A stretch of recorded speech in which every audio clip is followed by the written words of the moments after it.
En la lección anterior discutimos algunas de las características y clasificación de los dinosaurios. Sin embargo, hicimos muy poca alusión a la posición taxonómica de las aves, tal cual la entendemos a 2017. Resulta que la posición de las aves como dinosaurios terópodos no siempre fue aceptada por parte de los científicos, especialmente en el siglo XIX. Algunos científicos sostenían que las aves descendían de manera más directa de los arcosaurios. Sin embargo, la visión moderna, que ha sido la que ha predominado gracias al descubrimiento de nuevos fósiles en los últimos 20 años, ha sido que las aves están más relacionadas con cierto grupo de dinosaurios terópodos. Sin embargo, la clasificación de aves como organismos diferentes de los terópodos es algo arbitrario. Un ave es un terópodo. Pero ¿cómo poder conciliar esta afirmación que parece tan arbitraria? El punto es que no tengo tanto tiempo para describir toda la historia evolutiva desde los primeros terópodos hasta las aves. Sin embargo, lo que sí puedo alcanzar a hacer es a desdibujar un poco las características que denominamos específicamente aviarios. Algunas de esas características, no todas, son los huesos huecos, las cavidades neumáticas, que son algo parecidos a los huecos, pero son algo diferentes, y la presencia de sacos aéreos, algo relacionado al sistema respiratorio. El manus, es decir, la mano de las aves y dinosaurios con presencia de 3 dedos, 2 de ellos fusionados con presencia o ausencia de garras, y un carpo modificado que permite el plegamiento de las alas. También está la fúrcula, la pluma y el proceso de uncinación. Todas estas características, si no tuviéramos la existencia de los dinosaurios, serían exclusivas de las aves y diferenciarían lo que es un arcosaurio como un cocodrilo de un ave. Sin embargo, nuevamente no son todas las características y tenemos que resumir debido a la extensión de estas presentaciones. Ahora, el punto es bastante sencillo. Si esas características diferencian a un ave de un arcosaurio, lo que tengo es que rastrear la aparición de esas características en alguno de los linajes de los dinosaurios anteriores a las aves. Si eso es cierto, si esa hipótesis es cierta, significa que esa característica pertenece originalmente a los dinosaurios y las aves la heredaron simplemente al ser descendientes de los dinosaurios. Por lo tanto, nuevamente, se tratarían de caracteres de dinosaurios y no de aves. Iniciemos pues con los huesos huecos. Los huesos huecos le permite a las aves disminuir su masa y correspondientemente también su peso. Al tener una menor cantidad de peso significa que el ave tiene que generar una menor cantidad de empuje para poder elevarse. Por lo que desde el siglo XIX se había considerado que los huesos huecos eran una adaptación para el vuelo. Sin embargo, es bastante evidente que un dinosaurio de cuello largo y masivo como Titanosaurus fuera capaz de volar. Por ejemplo, observemos aquí a un ser humano y a la mayoría de estos dinosaurios de cuello largo. Sería de esperar que no tuvieran esqueletos con huesos huecos, ya que no vuelan. Sin embargo, cuando se examinan sus huesos, de todas maneras aparecen estos huecos en los huesos. Aunque los dinosaurios de cuello largo o saurópodos no fueran capaces de volar, evidentemente levantar sus enormes traseros sería un problema si estos pesaran demasiado. En ese sentido, los huesos huecos cumplen la misma función, disminuir la masa del animal para que en consecuencia su peso disminuya y tengan que ejercer una menor fuerza, en este caso no de elevación, sino simplemente de postura en sus cinturas, especialmente en la cintura pelviana, para poder caminar. Análisis taxonómicos han demostrado que estas cavidades se encuentran en la mayor parte de los dinosaurios, especialmente en todos los dinosaurios terópodos o dinosaurios carnívoros, como el Tyrannosaurus. La siguiente característica se encuentra relacionada al sistema respiratorio de las aves. El pulmón de las aves no funciona como el pulmón humano. En estas, las aves, encontramos un sistema respiratorio complejo que contiene sacos aéreos que van a almacenar aire, pero que no van a hacer intercambio de gases, y adicionalmente vamos a encontrar los pulmones. Los sacos aéreos permiten que el aire ingrese y se almacene secuencialmente en cada uno de estos sacos Y finalmente va a permitir que el aire fresco ingrese por detrás del pulmón, es decir, por la región posterior. El aire va a fluir de manera unidireccional. Esto va a hacer que a medida que el aire hace intercambio de gases y adquiere dióxido de carbono, sea empujado completamente hacia adelante y de allí hacia el exterior del ave. Este proceso asegura que en los pulmones jamás queden remanentes de aire enrarecido o con bajo oxígeno, lo que incrementa la eficiencia de su sistema respiratorio. Eso le permite a las aves volar a grandes altitudes, como por ejemplo en algunos buitres que pueden alcanzar fácilmente los 11 kilómetros de altitud, mientras que un humano ya necesita un sistema de respiración artificial cuando llega a los 7000 o menos metros, o sea, a los 7 kilómetros aproximadamente. Ahora la pregunta es, ¿qué tiene que ver el sistema respiratorio de las aves con el sistema esquelético? Resulta que los conductos que conectan a estos sacos aéreos, especialmente los que se encuentran en la región dorsal del animal, deben atravesar las vértebras. Entonces en las siguientes fotografías de vértebras reales tenemos a la izquierda la vértebra del humilde pato y a la derecha tenemos una vértebra, un fósil de vértebra, no es una vértebra real. Ya debemos tener en cuenta que los fósiles son roca que ha calcado el hueso y que el hueso se perdió. Entonces tenemos el fósil de una vértebra de un deinonychosaurio, probablemente de un dromeosaurio como Velociraptor. Entonces, enfoquémonos primero en la vértebra del pato.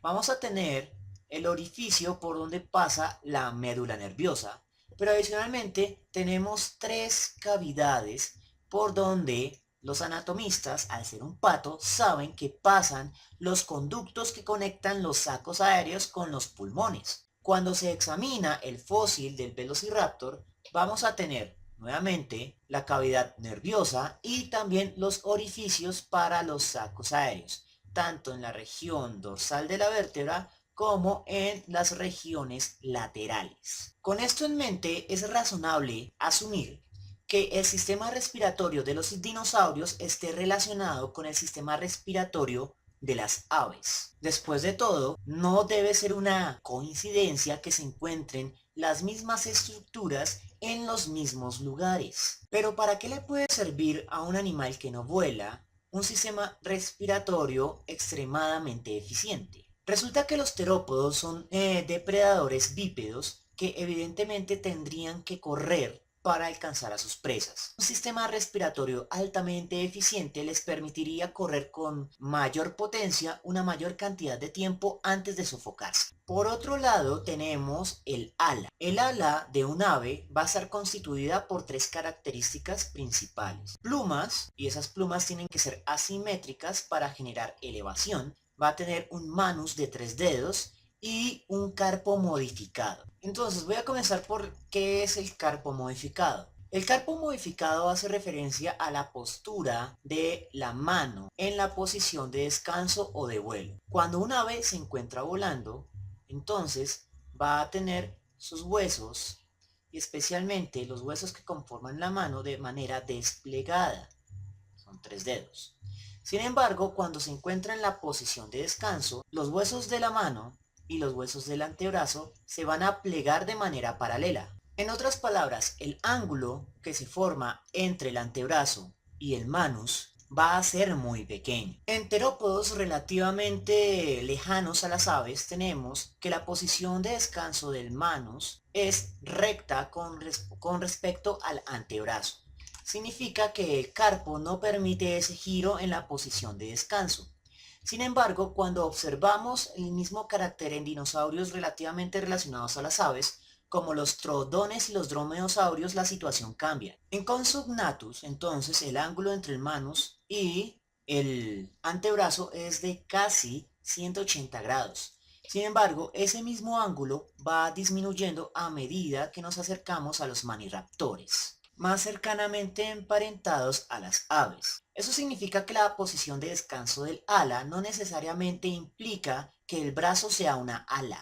Otra característica es la cantidad de dedos. Los primeros dinosaurios como Herrerasaurus tenían 5 dedos, pero solo 4 probablemente eran capaces de sobresalir del manus, siendo uno completamente vestigial. A medida que nos movemos en la taxonomía de los dinosaurios terópodos acercándonos a las aves, nos encontramos una reducción en la cantidad de dedos, pasando de 5 a 4 y luego a 3. Y luego en esos 3 dedos, como en Wanglong, vamos a tener que el tercer dedo aquí en azul y el segundo dedo en amarillo van a encontrarse de manera muy paralela. En algunos dinosaurios estos dedos van a ser independientes y articulados, mientras que en otros dinosaurios van a actuar como si fuera un solo dedo rodeado por un solo colgajo de piel. Aunque en el interior sigan siendo 2 dedos articulados, en el exterior van a actuar como si fueran un solo dedo. Hasta que obtenemos el manus de 3 dedos típico de las aves modernas, el cual cuenta con 2 dedos que se encuentran fusionados tanto a nivel de la carne externo como al interior porque los huesos se han fusionado.